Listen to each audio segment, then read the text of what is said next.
Welcome to Beyond the Qubit. Today I have an exciting guest, Ish Dhand from QC Design. And QC Design is a really interesting company to talk to. They develop the design of quantum systems. And with that, they have unique insights what's going on in the quantum world. And I would love to learn all about QC Design today, Dish. So thank you. Welcome that you're here. Thanks for having me, Frank. Maybe as a starter, can you walk us through your journey into quantum technology? Sure. I've been What sparked your interest first, and then how did you arrive at your role today at QC Design? what sparked my interest. It's really the idea that right now, the computer that you and I are using and the phone in our pocket is somehow limited. It's limited in a very specific way. What does the ultimate computing machine look like? What does a machine look like that's the best computer that one can build under the laws of physics?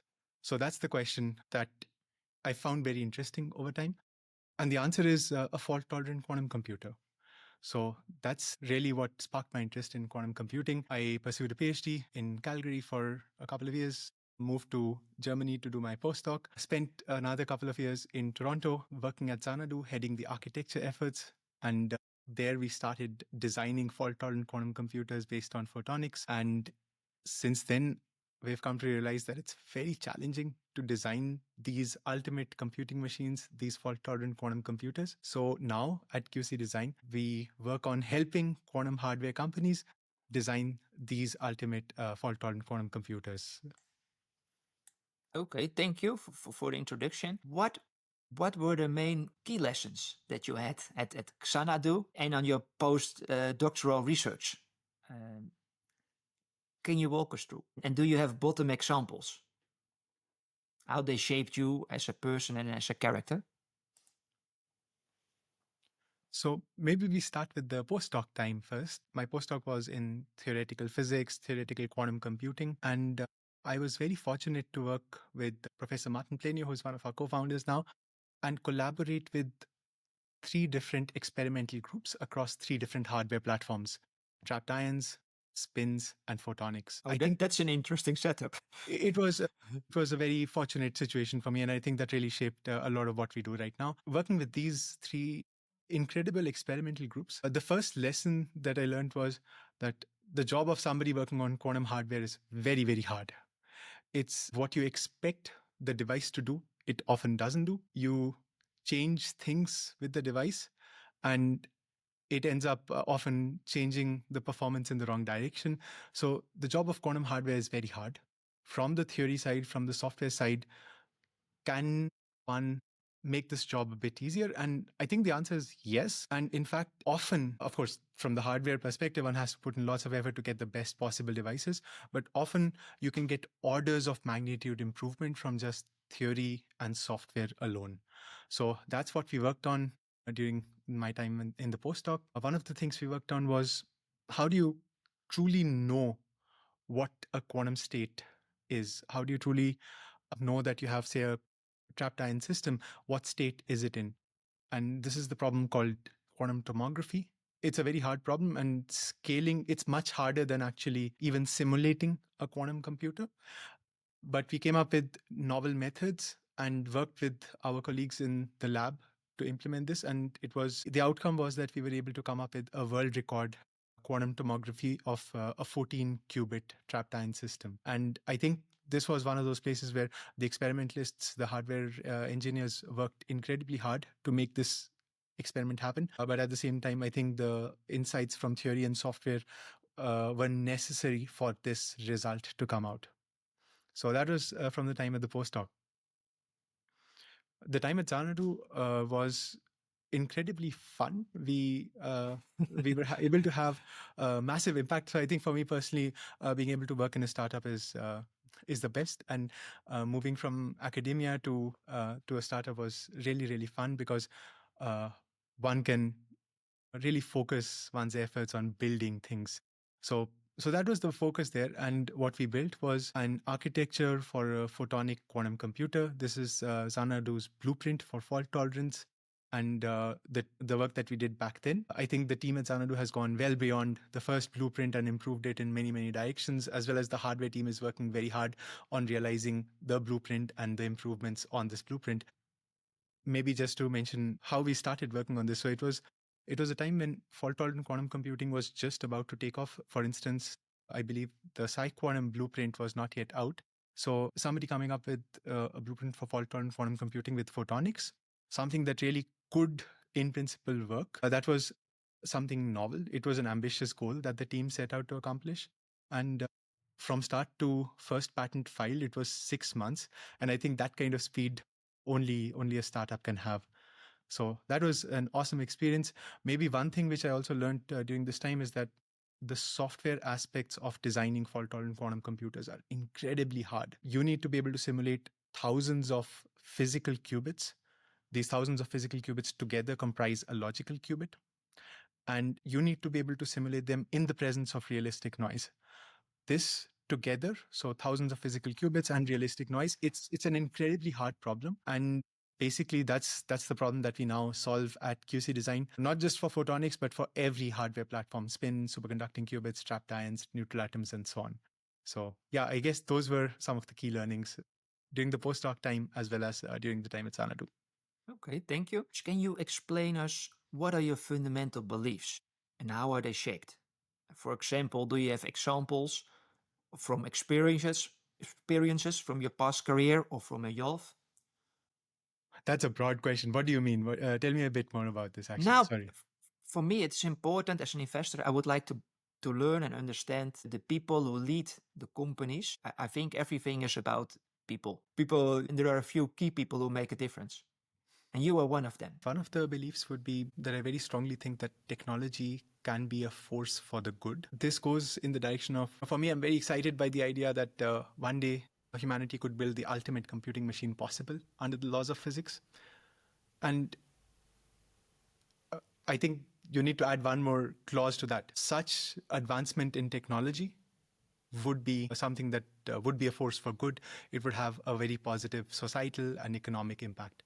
And the reason to think about this for me, I spent a lot of time looking at statistics of how people's lives have changed over the last few decades. People going from under $1 a day, extreme poverty, to going to a situation where they can start to afford a bicycle, maybe a motorcycle eventually, maybe have a mattress on the floor, and then eventually maybe have a proper house to live in. And this is an incredible success story. And I do think that among other things, technology has contributed enormously. And probably that's the single largest impact. Really, research at the frontier of science turned into engineering, turning into technology in the hands of real people. I think that's been instrumental in changing the lives of hundreds of millions, if not billions. So this is something which I feel is very important to me. And I think quantum computing as a field can be one of those fields that takes us closer to a situation where we have abundance and prosperity for all. So that's something which I very strongly believe in. And that's one of the things that makes me want to get up and do what I do every morning. It's a big driver of energy for you. Absolutely.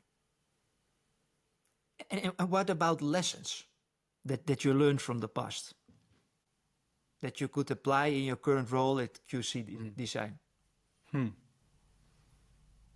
I think one lesson one thing that I very strongly believe in now, which I have learned both from doing and not doing this thing right, is to just do things, to just do what one thinks is potentially useful, interesting, valuable, rather than maybe sitting back on an armchair and thinking about whether this would be optimal or not, or whether there could be better approaches.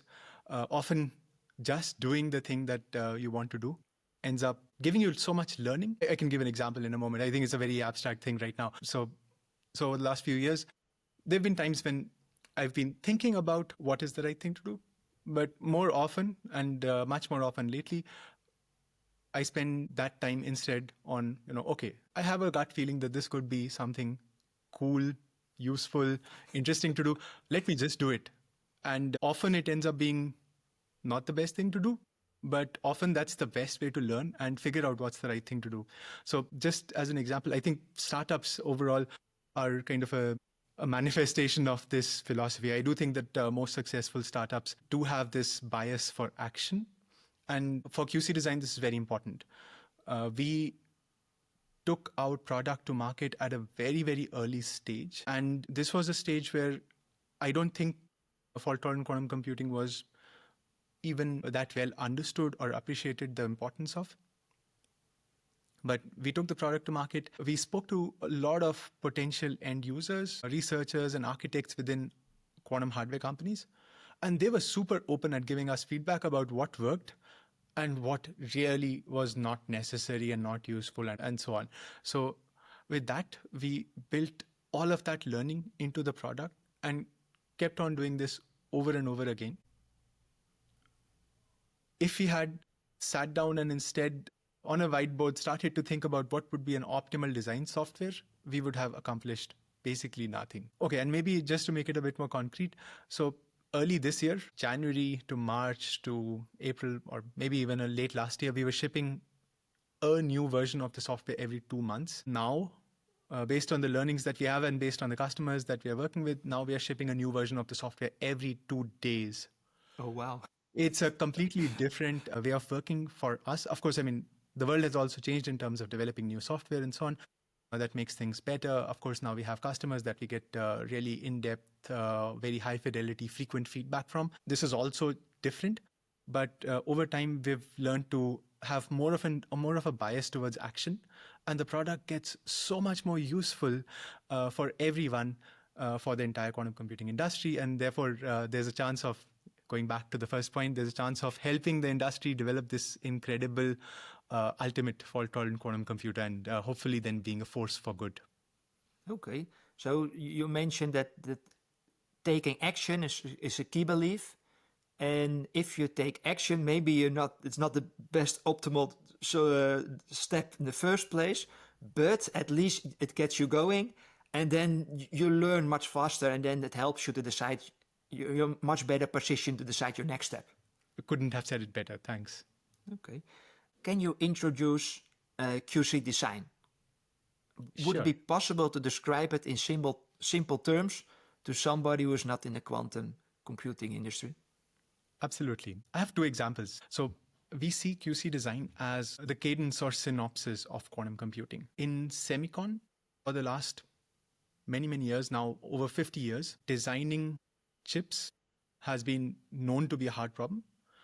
And there are companies like Cadence and Synopsys that very quietly, without the end users knowing about it, play a very important part in helping every chip maker design the best chips. Whether it was in the late 1970s, 90s, helping Sun Microsystems develop chips that are 30% smaller and faster than anything that they could build in-house, or whether it is today, where NVIDIA acknowledges that they wouldn't have been around without tools from Cadence and Synopsys.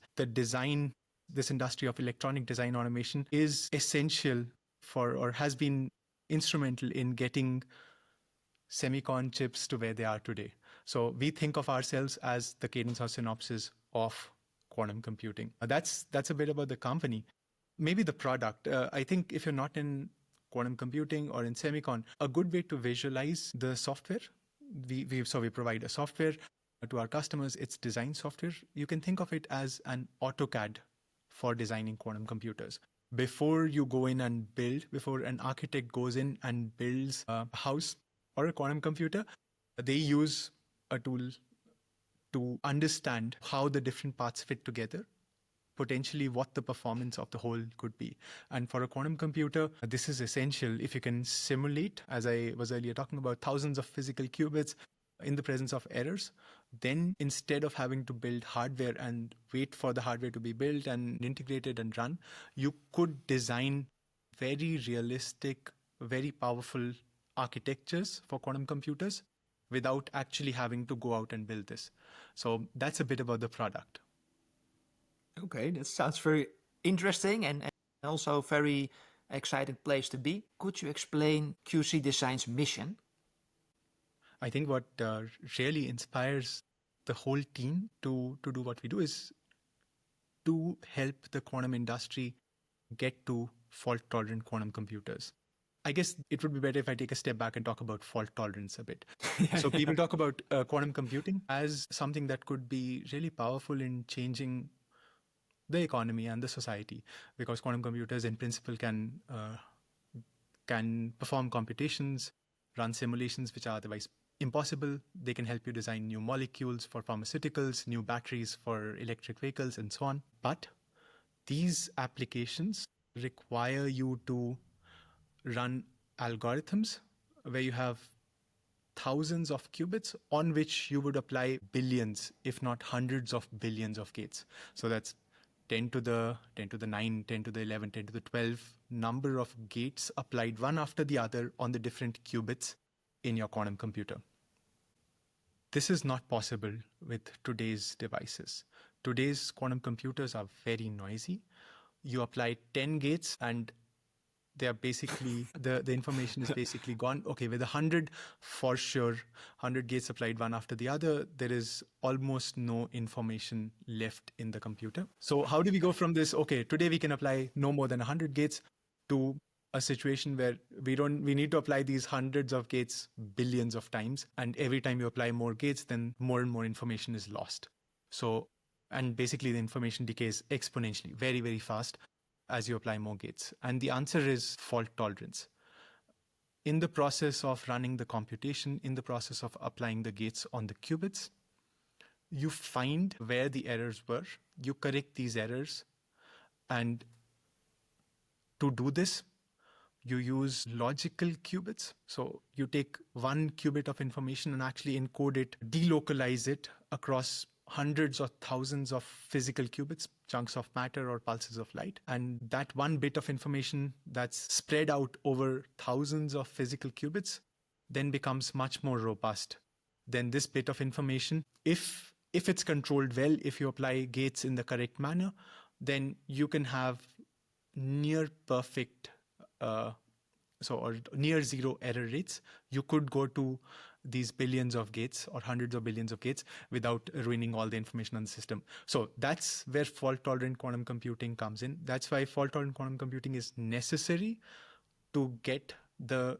crazy transformative value of quantum computers. I do think there'll be some specific niche use cases where quantum computers might outperform classical computers earlier than building a fault-tolerant quantum computer.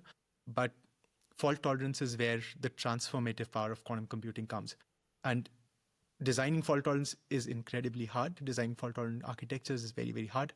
And our mission is to help every hardware manufacturer to be able to do this as quickly as possible so that we as humanity can get to these ultimate useful devices as soon as possible. This is a massive goal. How was this created? When was the point, the time you said, okay, I'm going to do this? Yeah, I guess this is something which I don't want to take credit for myself. With the co-founders and also learning everything from the industry that we did. So, okay, maybe I should just take a step back. QC Design, we have 3 co-founders. Martin Planio, who's one of the top experts in the whole world on quantum information. He's written hundreds of papers that have been published in Nature and Science and similar journals, H-index of 120 or so, and also a startup founder of a medical quantum imaging startup. So he, as well as Shreya P. Kumar, she also worked at Xanadu, helped improve the performance of Xanadu chips by an order of magnitude with just theory and software. So with these, and myself, so these are the 3 co-founders. And we've been fortunate enough to be able to hire really the best people in fault tolerance, in quantum hardware, quantum software. Over time, with the team and within the co-founders, we've been thinking that fault tolerance is the only way to get to transformative quantum computing. And then we've been trying to understand what are the biggest problems. Early on, we had a hunch that software is a big problem. But we didn't really know which part of the software or what aspects are truly hard. It's when we as a team went out and spoke to basically every quantum hardware manufacturer out there. We know exactly what the problems are. We know what the bottleneck is. So then that's where we put in all of our efforts towards that. Design software is the hardest part on the software side of building a fault-tolerant quantum computer. And then we provide the best design software, or we're the only ones who provide this design software in the world. And when exactly was it? Was it 2 years ago or 5 years ago? We founded the company, or we got started about 3.5 years ago, and I think we were still figuring out what to do for the first year and a half. But I think now, for about 2 years, our belief that design software is crucial, that belief has been getting stronger and stronger.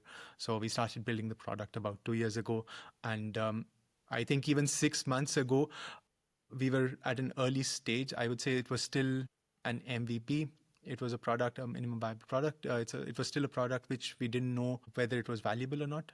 Then, and because that also came from having basically zero paying customers, pilots, subscribers, to today, where in these 6 months, we've gone from zero paying customers to 7 paying pilots, and importantly for us, subscribers who want to keep using the software day in and day out for the coming years. I think that puts us in a position where we've found product market fit. So it's been a crazy journey for 2 years, 1.5 years of basically nothing, and then 6 months of a takeoff. And can you maybe describe your neutral position and the feedback loop? Because for me, I also invest in tower companies. And there was a company, the tower companies, they were a neutral host. So you had like the telecom operators who were renting capacity on the towers. But they also had their own towers. But for example, Vodafone did not want to be on the tower of Deutsche Telekom. But they were very comfortable sharing their technological roadmap 3-5 years out and the antenna and tower demand, because with an independent party. And that's why they were the neutral host. And the tower companies were really trying to solve the problems of the customers, really being enablers. And solving problems, that creates a lot of value for your customers. So that reminds me a little bit on it. So could you explain me, how does that neutrality work? And how does the feedback loop work? Yeah, thanks so much for sharing the example. This is new to me. I want to definitely dig into this after the call. For us, I think it's a great analogy to tower companies.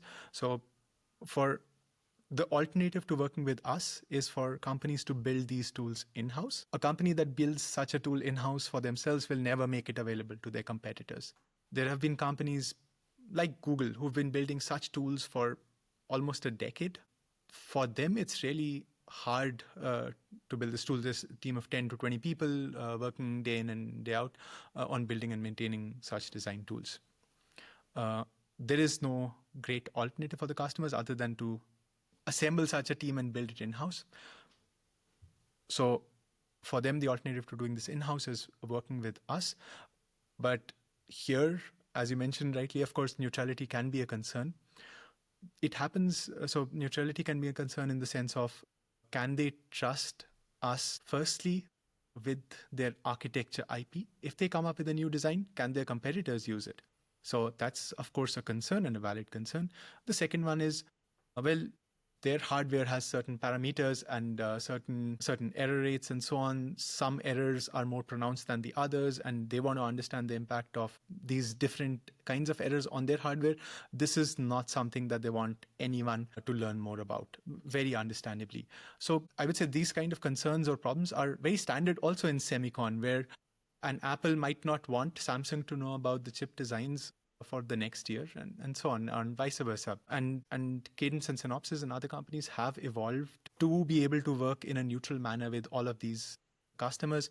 I think overall, for these EDA tools like ours, the first thing that we ensure is that the contracts are airtight in terms of IP. All of our customers, to some extent, are competing with all of our other customers. So we want to make sure that no IP from one customer is ever leaked to another one. So that starts at the level of the first contract that we sign with all of our customers. It's a very, very customer-friendly contract, very, very customer IP-friendly contract. And the other thing which we do, which our customers appreciate a lot, and this is again coming from learning from them, is our software is on-prem. It's not hosted anywhere other than their own local devices or their own private cloud. So when they design a new architecture, they don't need to tell anyone about it, not even us. Our software, so there's no way for us to know what architectures they are designing, which makes things a lot easier for them and for us. And in terms of error models, we are very receptive to customers requesting, we would like error models of this and this type, and they're available in this academic publication. And within a matter of hours or days, we are able to put that into the software. But then when they use these error models, they choose their own parameters themselves and run it privately on their cloud, and basically, or on their laptops and so on. And basically, this means that even information about what are the relevant error parameters, they don't need to tell us. So whatever we add to the software is based on customer feedback, but it is only ever from either publicly available information, which today there's lots of. All top research groups ranging from Google to Quantium to PsyQuantum, they do publish a lot about their hardware and architectures. And I think the intention for them is actually that the whole community should be able to learn from it and build on top of it.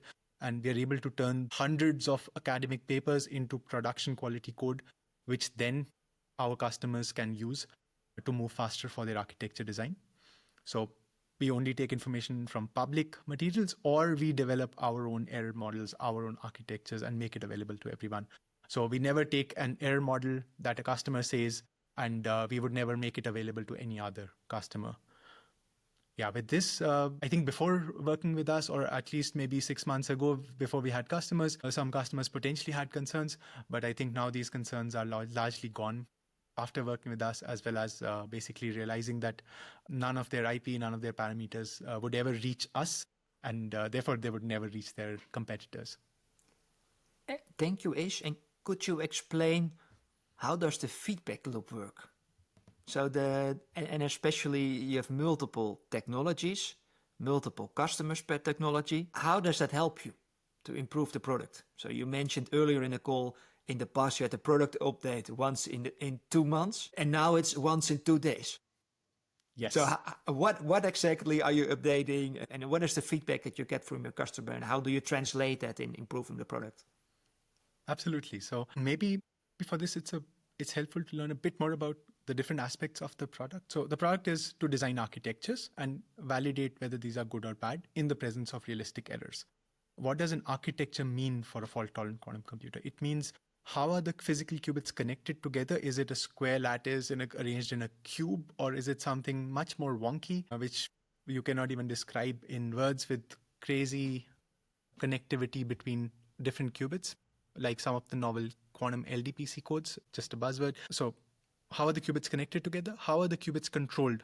What kind of pulses do you apply on the qubits to make thousands of physical qubits act as one logical qubit? And how are the errors found and corrected? That's the problem of decoding. So these three aspects, the code, which is the connectivity, the control, and the decoding, that's an architecture. And our customers are looking to understand the performance of an architecture in the presence of 20 or more errors that act on their system. So what they get out is a list of feasibilities or tolerances for each of the errors for an architecture. And of course, all of our customers want to design the best architecture, and the best means something that is going to have the best performance for their realistic hardware, for the imperfections that arise in their hardware today, 3 years down the line, 5 years down the line. So that's what they're looking for.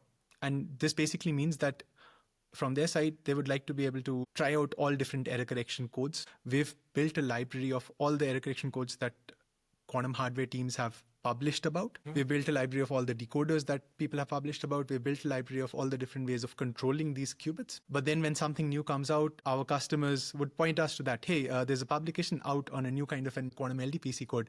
Could you add that? And then, well, one day later, it's a part of the software and they can start playing around with it. Or it could be that, hey, we've been characterizing our hardware and we realized that now this error, which we thought was irrelevant, actually there is this source of error which is pronounced, but we don't know how to model it. But we see that there is a paper out there which models it so and so. And then again, one day later, this new error model, which we learn about from the paper or which we ourselves would work out, and then this new error model is a part of the software, and then they can start working with it. So that's how the feedback loop works now. Okay, let's take one step back. What do you want to achieve, Ish, for the coming 5 years? I don't know what the world looks like in 5 years. 5 years is way too long. No, but where are you working on? What do you want? What would be an outcome for you? So we are in 2030 and we look back, what have you done in the coming 5 years? Yeah. So what would be awesome, and that's something that we are really working towards, is to see a situation where QC design has bent the arc of fault-tolerant quantum computing. Somehow with our design tools, our customers have been able to build a fault-tolerant, useful, ultimate quantum computer years earlier than they would have otherwise been able to. So what does that look like in 2030? It looks like several quantum hardware companies, one or more, who are our customers, who use our tools, Placket and others, to design fault-tolerant quantum computers, who are now building and selling these ultimate computing devices to customers, and their customers are doing stuff with these quantum computers which would just have been impossible a couple of years before that. And if let's maybe go into fault-tolerant quantum computers. The way I look at it is there are three ways. So I think at 100 logical qubits, the first applications are possible, but not a lot. But at 2000 logical qubits, then it could go mass market. And I think by my estimates, it's on 2030, there will be multiple parties doing the 100 logical qubits. And by 2035, 2000 logical qubits could be possible. I analyzed this on three drivers. So the first driver is what is the amount of qubits you have per system or per chip. The second driver is what is the amount of clusters of chips of systems. And the third driver is what is the error correction ratio between physical to logical qubits. And I have the feeling that especially the focus on forming clustered chips and the error correction ratio, that there's a lot of improvements going on, and that those improvements are are underappreciated on a 5 or 10 year view. But could you explain the listeners, where does QC design focus on those three drivers? I think those are really spot on. There are many aspects of quantum computing where the industry is trying to advance in the hardware side. I want to add one more, which is more from the algorithm side. This is not what we do, but I think this is something that's important to appreciate. So today, if you see, 100 logical qubits gets you not that much compute. 2000 logical qubits definitely gets you a lot more power. Transformative algorithms can be run. This was different 10 years ago. Here, 10 years ago, these numbers would have been 1,000 logical qubits don't get you too much, and you need 20,000 for useful applications. So I do think that in the last decade or so, many of the transformative applications have become cheaper, so you need fewer logical qubits. So we expect this to continue improving, especially as the first fault-tolerant quantum computers become live. The cost of running algorithms per logical qubit will go down. So every serious quantum computing company today has a roadmap of getting to hundreds of logical qubits by the end of the decade, by 2030. And I do think that this is already going to start giving the first transformative applications in 2030 because the cost of these algorithms would have come down.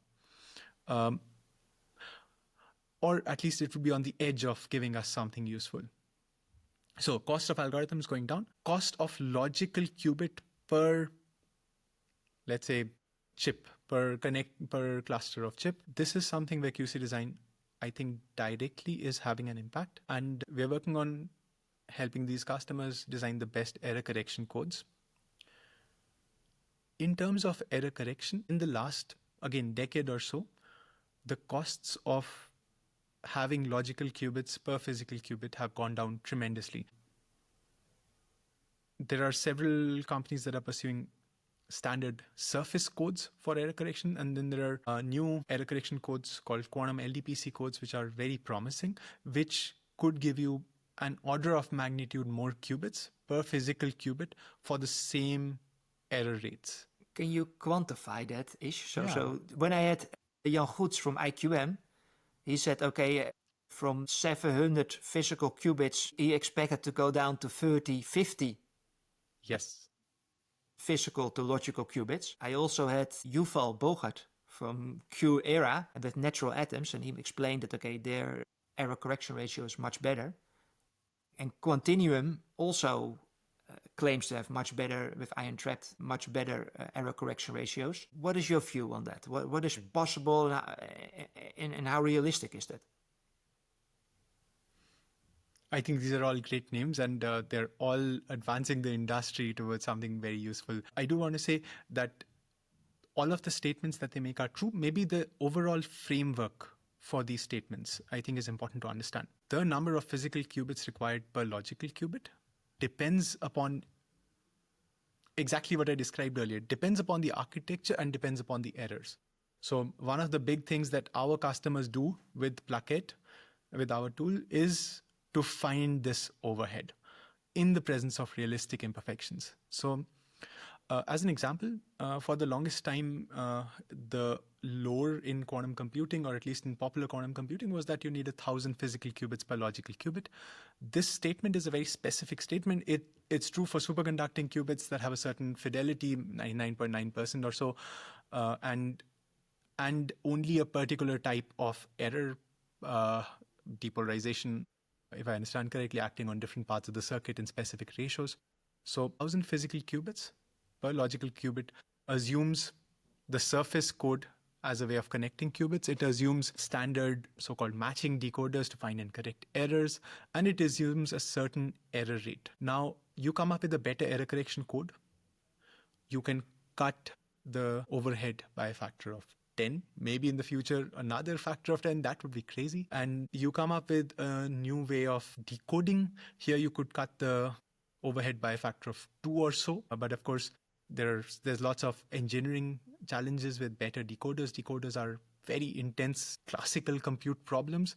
So you need to have the best algorithms and the best implementations in silicon of these algorithms. Our friends at Riverlane are working on this problem of devising chips for decoding.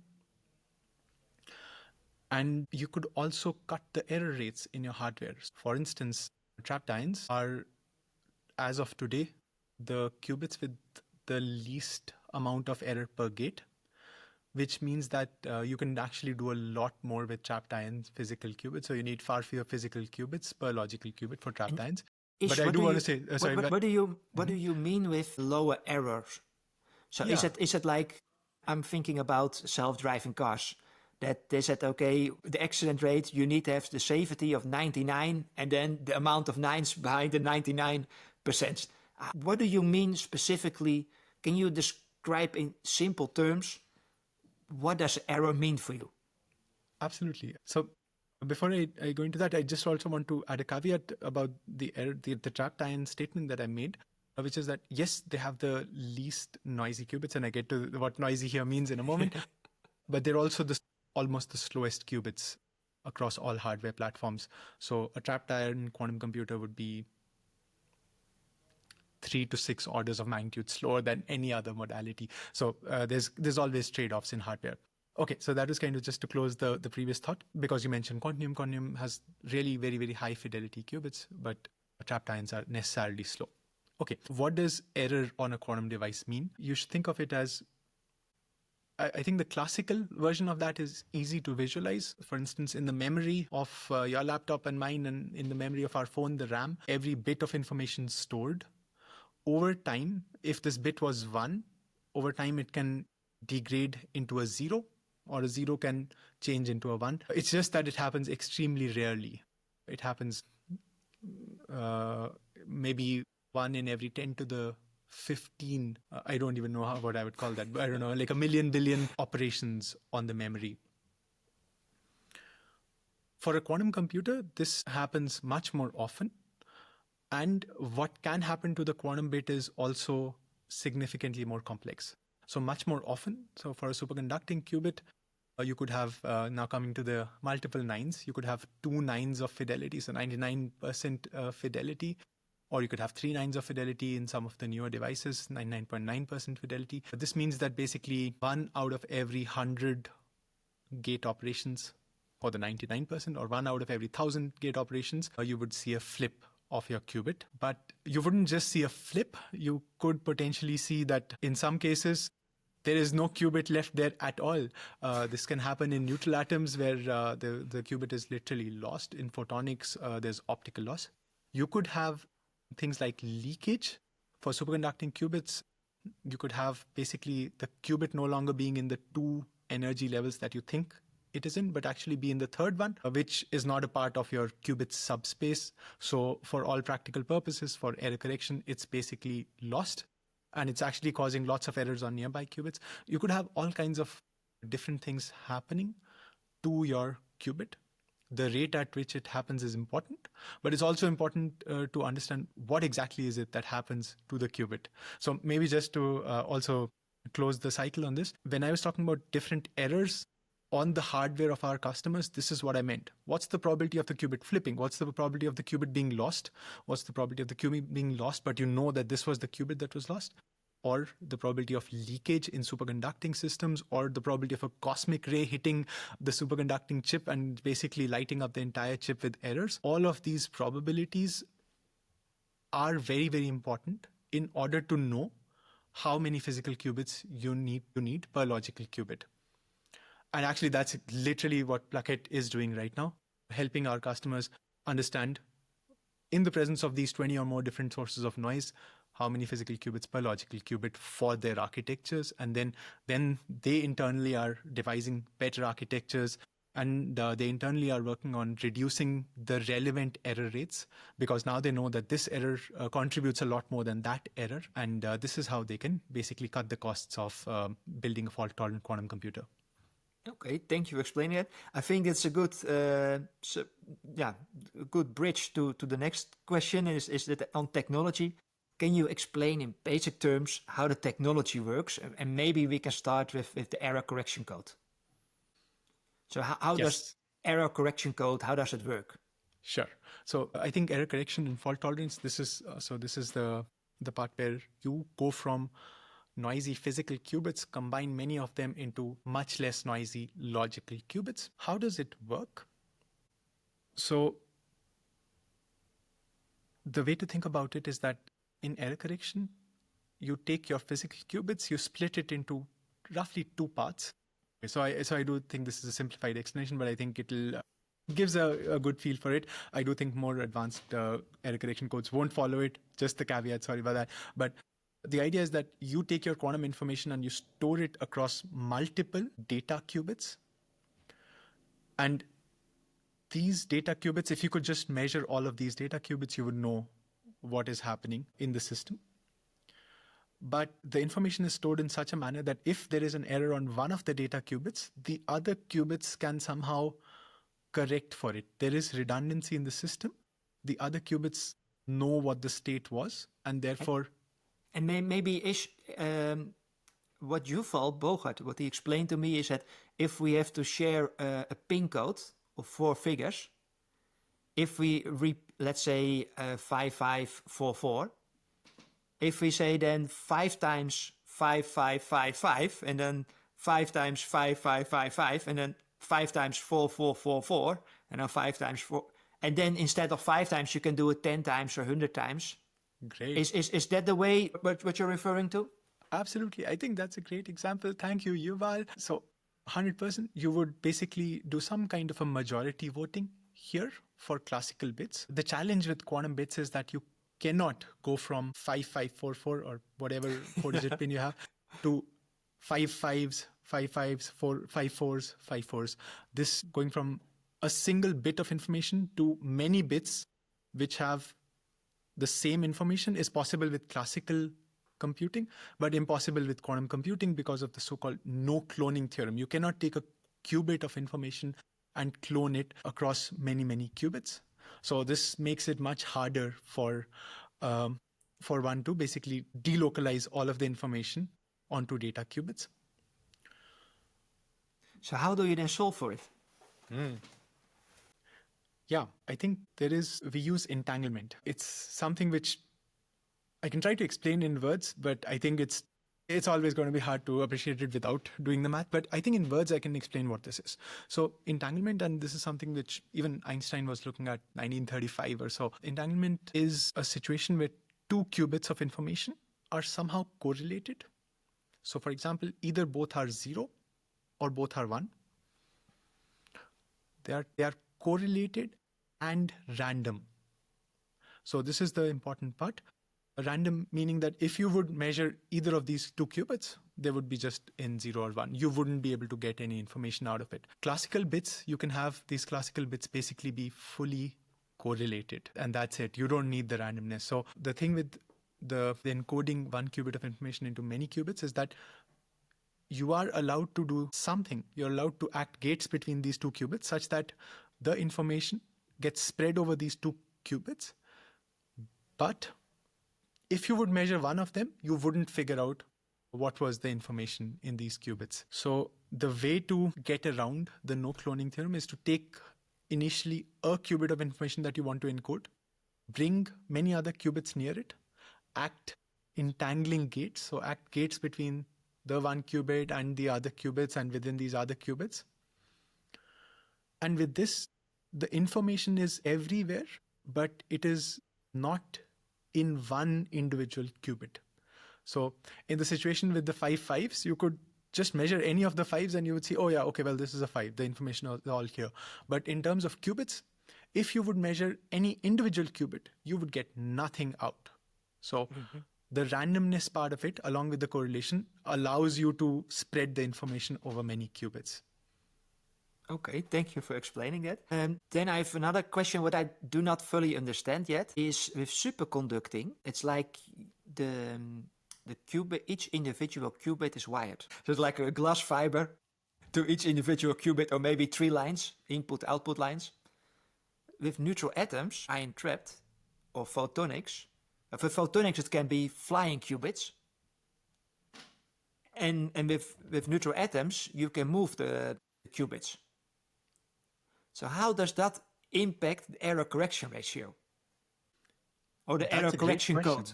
That's a great question. I think it impacts. So let's go with the original question. With the how does that impact the error correction ratio? It impacts in 2 ways. 1, error correction code. 2, the error model and the error parameters. What do I mean?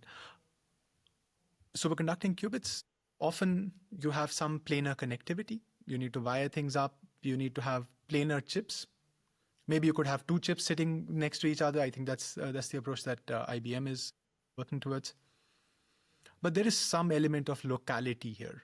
A qubit especially can only talk to its neighboring qubits, and it's not easy to take a superconducting qubit from one part of the chip and move it to some other part of the chip. So you are restricted in some sense to local codes, but maybe if you have multiple layers, then these can be local in multiple layers.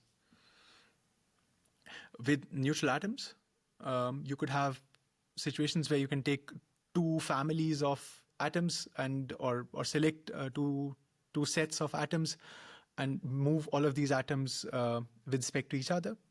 And with this, you would have seen amazing videos from Quera. If you haven't seen it, you should take a look of taking some atoms and moving them close to other atoms and so on. So this shuttling process allows you to have different kinds of connectivity. I would say there's still limited connectivity, different kinds of connectivity as compared to just qubits that are stationary. With trapped ions, there's many different ways that people think about trapped ions. There's trapped ions in a linear trap, basically ions sitting in a linear chain where every ion can talk to every other ion, but you can't have more than a certain number, 50 to 100 in a single chain, and then you have to go to maybe racetracks, which is what Quantium showed recently, incredible results. Or you need to move to a chip where atoms are basically shuttling around, moving on a chip, talking to each other, and then moving away. So you could potentially get much more connectivity for smaller traps, these linear traps for trapped ions. With photonics, there is also photonic chips. It depends upon how you're implementing it. You could potentially also have photonic chips that also does impose some sense of locality, but with photonics, you could also basically have qubits that are flying from one part of the chip to another without having much loss. So you can have much more connectivity there as well. How qubits are connected together is the error correction code. The more flexibility you have in designing your error correction code, the lower your overhead. So I think this is something which is really, really important. But then on the error correction ratio, the errors that you have, does it matter if you have a fiber connection or a wireless connection? So if you in the case of Q-era, they don't have a fiber connection, but they have a wireless connection if they bring it very close to each other. But in the case of superconducting, they have a fiber connection. So does that matter, or that it matters. Okay? It matters a lot. So I do want to take a step back and say that all the different hardware platforms have their own strengths, but at the same time, all of these hardware platforms don't have a fault-tolerant quantum computer yet, and people are working really hard. And I don't think there is one obvious winner on, this platform is going to win the race to fault tolerance or that. I'm not saying this because we sell to all platforms. I'm really saying this because it is so early in quantum computing to figure out. And the errors that you could get from, for example, moving atoms. So moving an atom, bringing two atoms close to each other and making them talk to each other, this would give different kinds of errors, for example, from the wired connection of superconducting qubits, and which would give completely different kinds of errors from flying qubits and photonics. And all of these qubits, all of these kinds of errors would have completely different impacts on the overhead, how many physical qubits you need per logical qubit. I can give an example here, maybe.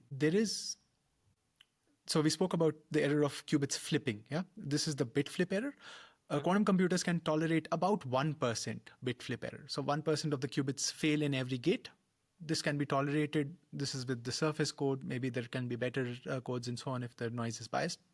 Okay, now there are two kinds of other errors which are very important in hardware. One is very common in photonics, which is you lose your flying qubit, but you know that this was the qubit that was lost because the photodetector says, hey, I didn't see any photons. This qubit was lost. That is an erasure error. A quantum computer can tolerate 10% erasure error, so 10 times more than the bit flip.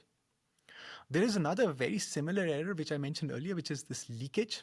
You see that in neutral atoms, you see that in superconducting qubits. In neutral atoms, it's that you have many energy levels of the atom, and then your atom goes into a higher energy state and then just is gone. This is leakage. Or similarly in superconducting qubits, also leakage.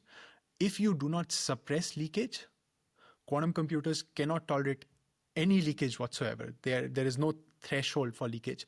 If you start to suppress leakage, you can have maybe 0.1% or closer to 0.01% tolerance to errors. So you can tolerate a lot less leakage than you can tolerate a bit flip, and you can tolerate a lot more erasures than you can tolerate a bit flip. So different platforms have such different errors, and these errors, even with the same error correction code, so all of these numbers are for the surface code. So these errors with the same error correction code can have completely different tolerances, completely different overheads. So I think the nuances in this field are very, very important. I have to say all the hardware companies are very aware of these nuances and working on improving them even further.